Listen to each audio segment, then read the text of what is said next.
to McDonald's for egg muffins. This guy. But anyway, Go ahead.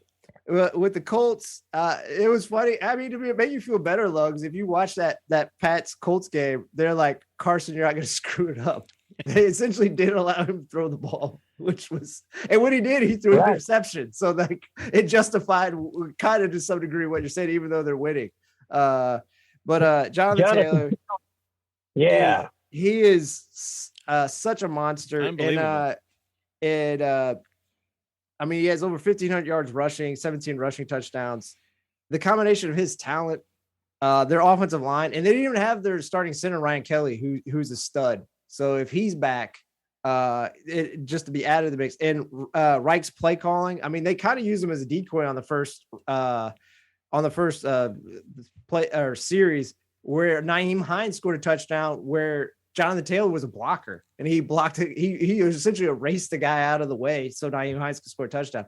Just how Reich kind of understands his team's tendencies and adds wrinkles to keep teams offset. I just think the combination of those three things makes the Colts so tough. And also their defense. I mean, their defense made Mac Jones at times look like what he is. He's a rookie. Yeah. He had some troubles early on. A big credit to him. He rallied and played well after, he didn't get consumed by his early, interceptions, which I will say, as good as he is, and he is mental and sharp, I feel those interceptions show just his one weakness, which I think his inability to really throw the ball with, I think just his arm strength. Because both Darius Leonard and another linebacker intercepted him. And I just think the other one was a phenomenal pick, but I just think they like just how less velocity in comparison to some other quarterbacks, they were able to jump those routes, I think. He also kind of telegraphs his passes a little bit. He doesn't look them off as much as he will in the future, I would think. But yeah, that last interception, and that was a weak throw. I mean, you get to come back and grab that like that. It shows a lack of arm strength. Yeah, and I'm sure we're all in agreement on this. I don't want to come off as a hater of Mac Jones. I think he's very, very good. And I know some people will take this as a knock. It's not a knock because this guy was great, but like he's like the rich man's version of Seth Pennington, or Chad Pennington. Chad Pennington, sure. Chad Pennington, where like he has a stronger arm. Obviously, it's much stronger than Chad Pennington's. But like again, Chad Pennington won not because of his arm strength. He won because of his smarts, because of his ability to understand where guys are coming open, how defenses work and whatnot. And I think that'll be Mac Jones.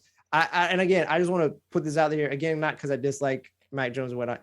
People always like, oh, he's the next Tom Brady. He's not. Tom Brady's arm, even at 45, is much better than Mac Jones at 23 or whatever age he is now. Like he's never going to have that arm. So let's not compare the two. Like he is going to be a very great quarterback. They're going to have to work around that one issue, but he should be able to work around that issue for the most part with how well that the Patriots are able to operate. So, okay, a word about Jonathan Taylor. How is it possible that he has nearly 500 more yards than the next guy, Joe Mixon, right at this point in the season? 1,500 yards rushing. It's amazing. Well, he's had some serious chunk plays. I mean, when you get a 55-yard run, that sets you up pretty good for the whole game. But he's strong. That's the thing is he's like I want to say he's around like 6'1". He weighs 230 and he ran a 4.3. Like having the combination of those three things, and also he's an exceptionally smart. Check. He was a check. And he was an exceptionally smart player or a smart student at Wisconsin. So like just another thing to add to that. Just I mean he's very unique. Like I said, he's very unique. You look at the talent on the Colts line. To be fair to Mixon, they have some talent in Bengals, nowhere even close to the Colts. So it's just a combination of having exceptional talent running back, exceptional talent offensive line. This is what happens when you have talent on talent. So he probably ate a little bit of that Wisconsin cheese too. Oh yeah, that's some steady diet. That and that whitefish from the lake. Hey, can we talk? Can we say a word about? Go ahead. I was going to bring up if the Bears could play a game where it was 20, from one 20-yard line to another 20-yard line. I mean, that game. 8-man football, you think would be good for them? Yeah, it drove me crazy. I mean, every time that they got something going, and they got just weird penalties and just bonehead plays. It was just.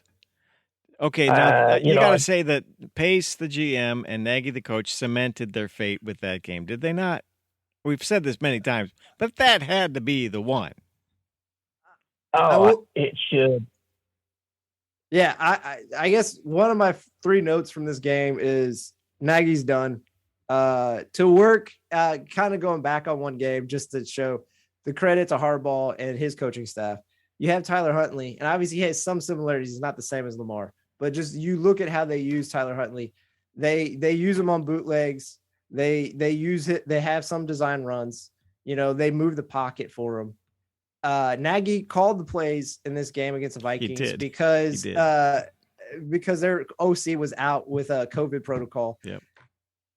Fields stayed in the pocket, and not to say he can't, but he's even said in quotes like he works best when he's on the move. Yeah, rolling out. Yeah. And they don't do that. And this Vikings defense is not that good. They got whatever one of their starting I'll take that back. Their front 7 is good. You can attack their secondary and just I know he finished with like 286 yards. Most of that was in garbage time. Yeah. I mean, so like it's not real. The only one guy I want to spotlight is Robert Quinn. Besides Roquan Smith, Robert Quinn has 16 sacks. He should be on pace to surpass Richard Dent for the Chicago Bears sack total. I believe it's 17.5. He has a good chance to do that. I just want to give him 1984. I just want to give him a shout out for him and Roquan being the only things we can smile about on this team. And I will give some credit to, like I said, even though I was crapping on the Vikings, kept the Bears to 1-5 in the red zone, 2-12 on third down, and they recovered 3 fumbles. One of them on special teams. DJ Wanoon comes up strong. He had 3 sacks. A guy who's a second-year player, who's a developmental player, having 3 sacks. That just tells you, one, how bad your offensive scheme is, and also how bad your offensive line is. Well, so Nagy's out, and I think these next 3 games will determine whether Zimmer stays or goes. He's gone. I will say just one thing on Nagy, too. I like it with a lot of these games. Their defense played well in this game. Chicago's defense played well. Yeah. And it's completely insane that they don't commit to the run when obviously Montgomery is very talented. Khalil Herbert, their rookie, has looked very good. Damian Williams, who's now mainly just working special teams, he's shown a lot of talent. Just be content to run the ball. And again, your line's young. You're starting Jenkins, you're starting Odom. All these guys are rookies or 2 second-year players, or for the most part, at least on the outside.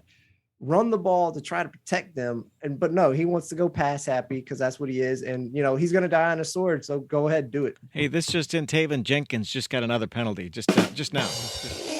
Right now. Yeah. Okay. Hey, speaking of fired coaches, Urban Meyer, can we just take 30 seconds on that? Will he ever coach again anywhere?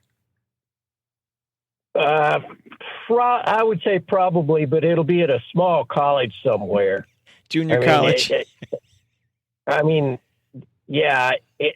Urban Meyer has legitimate mental issues. That guy, it's crazy. The only positive thing for the Jaguars this year is it looks like they'll get first pick in the draft again.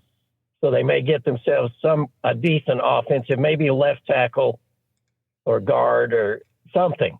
But Urban Meyer, he's done for the NFL. When you're said the same sentence as Bobby Petrino, as the other guy who left after 13 games with the Atlanta Falcons in 2007, I think, that's a bad place to be. Those have got to be the 2 shortest tenures and worst coaches in history. But you know what? I will at least give Bobby Petrino. At least Bobby Petrino, like, he walked into a situation where he thought he was getting Michael Vick, and Michael Vick ended up going to jail. So, like, to be fair to at least Bobby Petrino, good point. the situation he thought he was walking into, he never even got a shot at. And we saw what he did with Lamar. And again, Lamar's a much better, I think, obviously coming out of playing in college and coming out of college, was a much better overall player than Michael Vick. I'm not trying to take away from Michael Vick. He was a very unique talent, but like Lamar is much better. But they have some similarities in their ability to run and whatnot. Like Lamar is a much better passer in college and obviously now in the pros. But like it's not hard to envision that Petrino would have had a decent amount of success with Michael Vick. He would have tried to utilize him in ways that maybe he was never used in the NFL. He never got an opportunity as that. And he's like, well, this is not what I signed up for. And obviously, since he went to jail for multiple years, he's like, I'm probably not going to be here. So I at least give Bob Petrino. I still don't agree with how he did. I think he left a post-it note, or right, put it on the lockers or something. Yeah. So, but like it was a punk move on how he left. But okay, so your take on Urban Meyer, coach again? Never. Oh no, he's not coaching. I mean, if you saw some of the quotes where, like, again, you see some of the quotes, he's not even eating in of it. His quote he had. So society has changed. You think how hard you pushed. I believe there's greatness in everybody, and coaches can find greatness however you do that. Positive encouragement, pushing them to be greater, making them work harder, identifying flaws and trying to fix them. I think everyone is so fragile right now. That includes coaching staffs. When I go into coaching, coaches weren't making this kind of money and they didn't have agents. Everything's so fragile where it used to be team, team, team.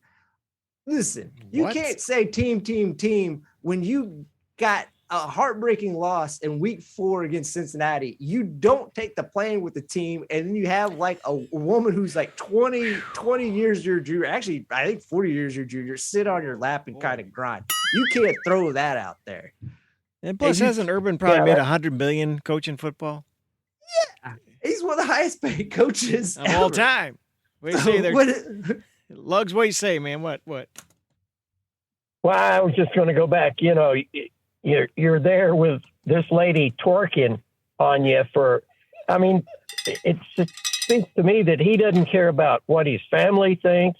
He doesn't see the modern life that somebody's going to get either video or pictures or whatever on their phone, that it's going to, I mean, he's not smart, or he just simply thinks he's above it all. And he apparently said that in some meetings with the Jaguars, you know, I'm the smartest man in the room. So yeah, he's cooked.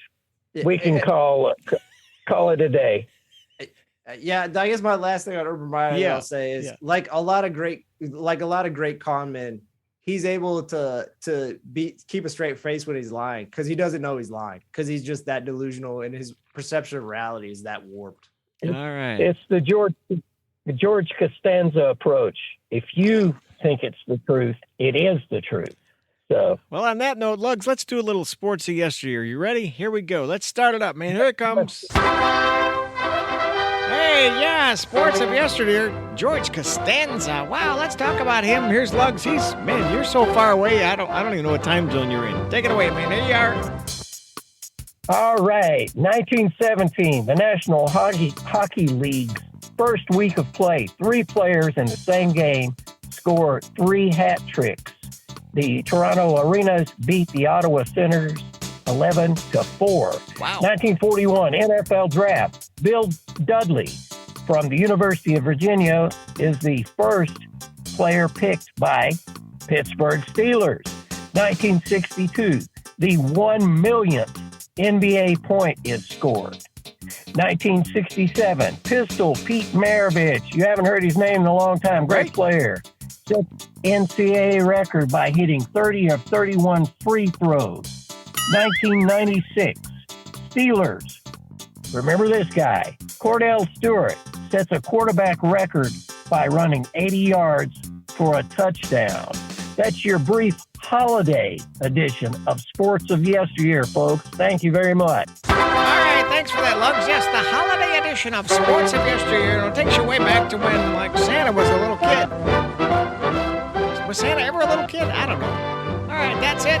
What else? What do you want to hit on? Anything else? We missed some games maybe in there. Like the Tuesday games. Oh yeah, Let's, that's right. We got football all week. All week long. All week. Is there a game tonight? I think there might be a game tonight. Let me check the schedule.